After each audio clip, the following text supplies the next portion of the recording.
Alright guys, this is the last video that I'm going to post for week 3. Week 3 is about priority management, but there's a section in there that's kind of a subheading for the chapter, and I believe it's called Organization and Space. This one's really important. I used to not think it was important. Before I ever even started teaching this class, I never paid attention to my physical environment, and I never even thought that it had an impact on me. And then one day, I was working at this job, and we had a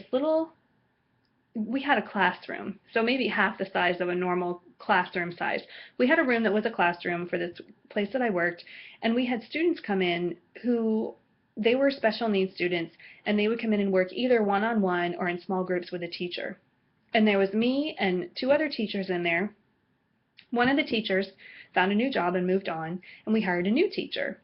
So the new teacher came in, and she was a nester. She was someone who goes in and cleans things up and makes them look nice and stuff like that. And at that point in my life, I had never been like that. I was in my mid-20s, and I was all about figuring out who I was. And I did this work teaching, and I loved helping the kids, but I didn't really see far beyond who was right in front of me.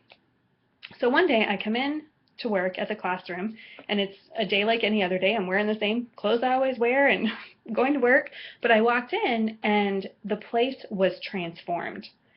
It looked completely different, and it took my breath away. I mean, it was such a stunning contrast. The room had been cleaned up. There was no more dust. She had come in over the weekend and painted the walls. I didn't even really notice or register that the walls were this kind of nasty, like old off-white that was so old that it started to look like this yellowish brown color.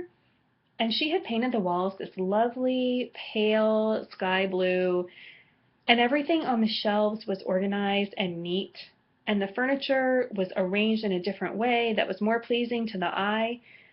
And at that moment I realized, holy cow, I want to be here. And I was comfortable there that day. I walked in, I sat down at my table where I teach with my students, and the students start coming in, and I just noticed this huge change in the room. Whether you believe in energy or space or feng shui or any of that stuff, whatever, I hadn't even heard of that stuff before this day. All I knew was that I felt really good at my job that week, and before that I had been anxious and I hadn't even noticed it. So I didn't notice it until it left. And the point here is that space is important.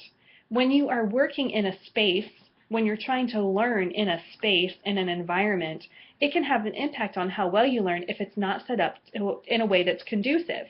I have students all the time. I had one yesterday who I have my students in my face-to-face classes take their first quiz in the classroom.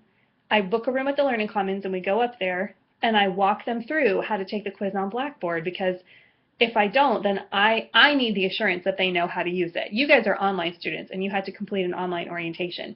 They weren't required to do an online orientation, so I like to make sure that they know how to use Blackboard. And I had one student, and this happens every time, who she sits there and she finishes her work and she looks at me and she says, "Can I just stay here for a little bit? Because I could get some work done with this extra 20 minutes. But if I go home right now, there's no place for me to work there."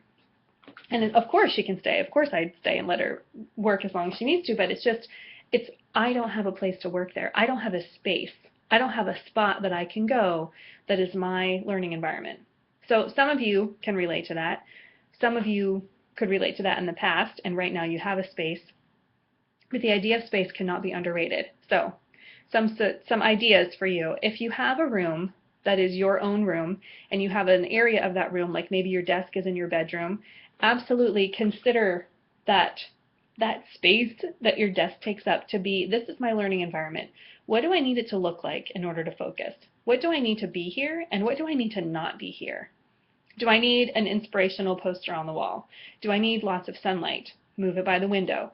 Do I need for the room to be picked up, or else I get distracted? Do I need for it to be aired out? Fresh air can be a big thing. Do I need to have a computer on my desk, or can I have my laptop tucked away somewhere so that I only get it out when I need it? What's it going to take for me to have a space that feels good?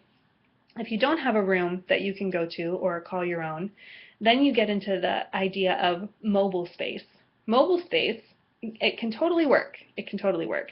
But I encourage you, if you are someone who's more mobile in the sense that you need to have your stuff ready to sit down and work anywhere, that you organize what you need for your school supplies in a logical way that's easy for you to use and take with you. So if that means if you have a bunch of stuff, like big, giant, heavy textbooks or something like that, then one of those wheeled crates works well. A lot of teachers have those. And you just keep everything in there. You keep pens and, pencils and whatever else you're going to need while you're studying or reading, highlighting, stuff like that. And you have it all in one place. And when you find that you are on campus, you have all your stuff with you if you choose to take it with you. If you are in your house and you need to sit down in a corner in the living room at night and get your stuff out, then you've got everything in your cart or in a bag if you do it like that, and then you can put it all back in the same place.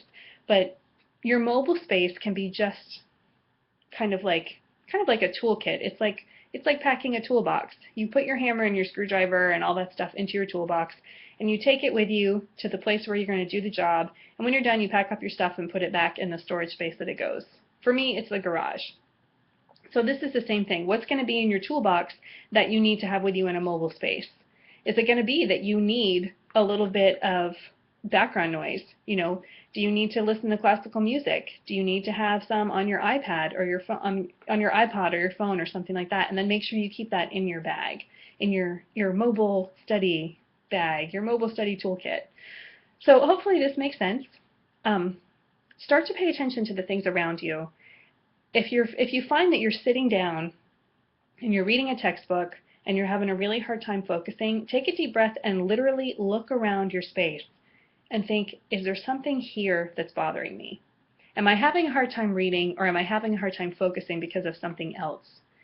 And that something else can literally be the color on the walls doesn't resonate with you. There's too many people in the room. There's a funny smell. Smells are powerful things. They can really interfere with your brain's ability to work. What is it that's making you feel anxious? Are there clothes all over the floor and you can't focus unless there's a clean space around you? So start to pay attention to what works for you. Also, as I wrap up this video, pay attention to what works for you in different classes. You want to notice if it's really easy to read your English textbook in your bedroom, in your study area, but you can't seem to get through your math homework there. It might mean that you need to study different places and in different circumstances for different subjects, and that's okay. This class is about figuring out what works for you. And this particular chapter on priority management has a bunch of stuff in it, and you need to pick and choose what's going to work for you, where are the places I want to make changes, and what's going to be my next step to make those changes. All right? So I hope that you have a wonderful week 3. Email me if you have any questions, and I will see you in week 4. Thanks. Bye.